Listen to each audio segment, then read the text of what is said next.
We're at the EOne Music headquarters in New York City with the new boss, Kirk Windstein from Crowbar. Man, I just got the memo that you're the new boss here. What is going to be the first thing you're going to change? Everything. No, it's all good, man. Just up here for some press and having a good time. Yeah, man, let's talk about Symmetry In Black.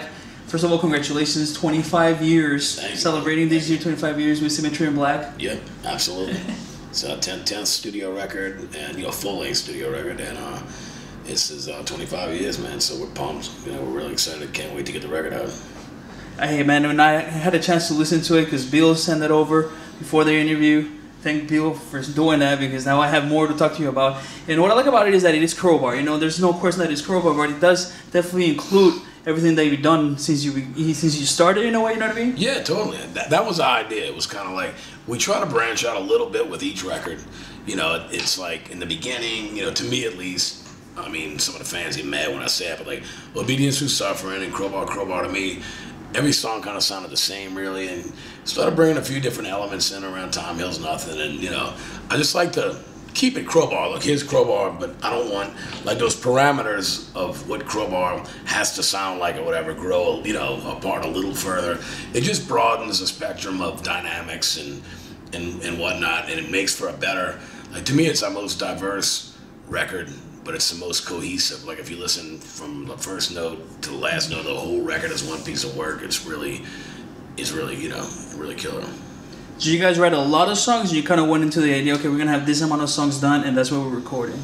Yeah, we told them we do 12 songs, and we had none, so we started writing riffs. So me and Matt would get together, Brunson, my other guitar player, and my wife's a great cook, and Matt and Jeff, our new bass player, live across the street from us, so she'd cook pretty much on like Monday and Wednesday. She'd cook, and we'd rehearse. We'd write a song like on Monday, rehearse, and show it to Tommy and Jeff, kind of try to get it down and all on Tuesday, and she'd film us so that we had something to go back and look at, a reference tape or whatever, reference, not tape because everything's digital, but you know what I mean. We had something to look at to remember how the song went, the arrangement ideas we had, the riffs. So we do that. We write on Monday, while she, eat dinner, rehearse on Tuesday and film it. Write on Wednesday, rehearse on Thursday and film it. That's kind of how it went. The whole writing process. And I'd come up with shit at home, Matt would come up with shit at home, and when we get together, we'd have an idea what we were doing, and we get together as a band on Tuesdays and Thursdays and do it, and it worked out great. And for you as a guitar player, obviously you're very globally known for your riffs. Is there a certain process or something that you go through in order to kind of like find that vibe? And obviously between, Crowbar, Kinemosoro, between Dan, obviously not with Dan anymore, we'll talk about that in a minute, but do you have to like go into a certain set of mind in order for you to be able to write Crowbar riffs? Not really. Like the opening riff to the record, the Walk With Knowledge Wisely, was just kind of, I was in the bedroom at my house, and like during the writing process I had, my practice amp and cable and tuner and all that shit all set up, my guitar right there in the den, in my little riffing chair, I call it, is, which I've been having for, 13 years now, so that's where most all of my riffs have been written. And I had it all set up, and I was in my room, and I came up with, dun dun dun dun down. I went, wait a minute, this could be cool. And I ran in there, and I'm like, honey, get the camera real quick, videotape it, or do it on the phone or something. And it just came, like, it can be anywhere. I can pick up a guitar and start trying to write, and nothing will happen, just not in the vibe, the mood's just not right. Or I can be, like I say, in my room, I'm like cleaning up, getting ready to do laundry or something, and I'm like, wait a minute, I got an idea. I'll be at the fucking grocery store and come up with an idea in my head, and I literally gotta keep humming it in my head until I can get home and get to the guitar to do it, So sometimes it's usually just spontaneous. I mean, most all the best songs I've written, even with Dan, when I was with Dan, the best songs that we would write were really, a lot of stuff was written on the spot, a lot of stuff. If somebody would come up, Crowbar uses the same formula that Down does, and we use the same thing with Kingdom of Sorrow as well, which is kind of like, if you have one killer riff, the song's done. It'll write itself. We've all been doing this long enough where we really know how to write. That's a thing that I take pride in, is writing a song, not just the heavy riffs, but making it be a song, that's cohesive as a song. And so we've always, in all my bands, it's kind of been like that. If somebody's got one killer riff, the song writes itself around that. And do you think that's something that comes with experience as far as being able to create musical riffs instead of just like chugga chugga chugga? Yeah, big time. Because I remember one of the best pieces of advice when we were doing the Crowbar record that Phil produced. The song "Existence is Punishment."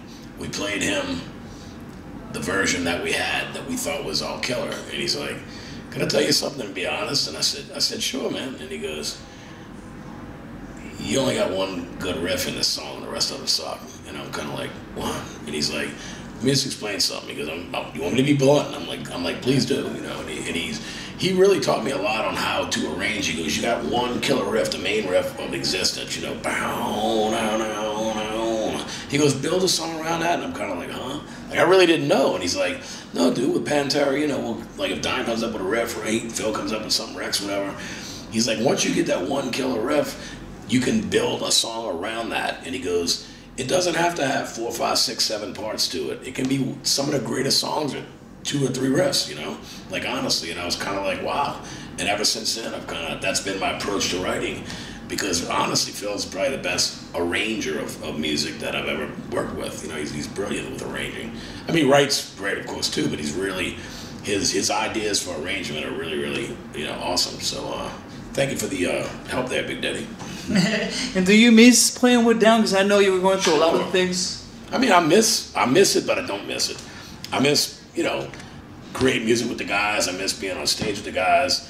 But my life, I'm happier now than I've ever been in my life. And that's, you know, and Crowbar is great. Crowbar kicks ass. And now for me, that's my life, you know. And it's good to be the captain of my own ship, be my own boss, and be in control of my life. And I don't mean that in an arrogant or controlling way. It's just because, you know, Crowbar is my baby, so to speak. I'm able to now, you know, I decide when I'm going to tour, where I'm going to tour, how long I'm going to tour for, you know, how many days off or how many days not off. I just did 15 in a row. I'm getting ready to do 20 in a row. I don't like days off. I like to get in the mind frame, get in the mindset of going and playing. And then every day when I wake up that morning, I know I got the responsibility and I know I get to be on stage, and that's what I love to do. And for me, it was like, you know, after getting married and everything, being in Down was kind of, I was gone for not really long periods of time, but when I was gone, there were a lot of days off, a lot of time with nothing to do. And for me, that means get drunk. And that's just not being blunt. If I'm bored, depressed, lonely, whatever, stuck in some strange country somewhere, and I got nothing to do for a day or two, I'm gonna get fucking shit-faced, and that's what happened. And that's why when I'm in control of my own, you know, situation, I'm able to say, hey, I got a responsibility at 10 o'clock tonight. I got a responsibility for the next 18 days or whatever of playing every night and performing, playing, and singing to the best of my ability. And then for me, it just works that way. And that was really, you know, one of my main decisions was to not, you know, being away from home is hard enough. Even if you're single, you still get homesick in the sense of, you know, I miss New Orleans. Even now, I mean, my wife, even though my wife does merchandise, helps with a lot of the business and travels with me everywhere I go, we still miss home. You know, it's like I don't give a fuck. Even when I was 25 and single and, you know, running around the world, you know, partying after the shows and everything else, I still wanted to go fucking home and eat real food and sleep in my own bed, you know. So it's, you know, for me, it works out well. The way everything unfolded worked out great for me, and I think for Dan as well, you know. Right, everything's gonna keep going, and Sure. one thing that is, as you said, is very encouraging to anybody watching goes through different hard times in the music business is that if you want to change your life, finish a certain lifestyle, you can do it. You know? Mm-hmm. I mean, for me, it enables me to, like I said, to do what I want to do when I want to do it. I can, you know, actually I work now more than I've ever worked, but I do it, you know, it's like, you know, I went we did 10 shows, and right after the studio, finished up singing the last song in the studio, had one day off. The next day we left for the UK, did 10 shows in a row, came home for like 3 weeks, left and did 4 days of press in Berlin, then did 15 shows in a row. Then last week we went, whenever Golden Gods was, like 2 weeks ago almost? Yeah, about 2 weeks ago, we went out there for a couple of days. Now I'm here. I got here last night. I'll be leaving here Wednesday night. And then We have the Scion Fest out in Pomona, California. We're gonna fly to. That's on the 17th. And then we have Maryland Death Fest. We have a show at Alrosa Villa. We all know about that place, unfortunately. But I've been there once since the time, thing. And it was really weird because I probably played there 5 or 6 times before that. But it was weird, but I'm glad I've already been there. It's very odd at first. I kind of went on stage, stood where I knew it happened, kind of said a little prayer or whatever, a little moment, went in the bathroom, took a shit, grabbed the water, came out, said, all right, let me get, the walking into the place and the reality of it was the hard part. Once I got over that, it helped really with having real closure to it, So I don't mind. It's a really nice venue, and the guy that ran it was super cool, I know God just played there recently. Crowbar played there in late 2010. I know Down has, he usually plays something bigger than that, but I don't think Phil has been there. Maybe he has with the Illegals, I'm not sure. But it's one of them things you just sooner or later we have to go there, and get that closure, so to speak. But we got that coming up, and really the show when we played it was fucking great. We had a fantastic crowd. It was great. I think that a lot of people appreciate that bands will go there now after the tragedy that happened. But we have that. Then we have our 25th anniversary Symmetry In Black video debut from Walk With Knowledge Wisely show in New Orleans at One Eye Jack's, which is in the French Quarter in New Orleans. That's on May 30th, and then we leave the 2nd of June for Europe. So a lot coming up. Like I said, I'm busier now, but I control it, so it doesn't seem as crazy,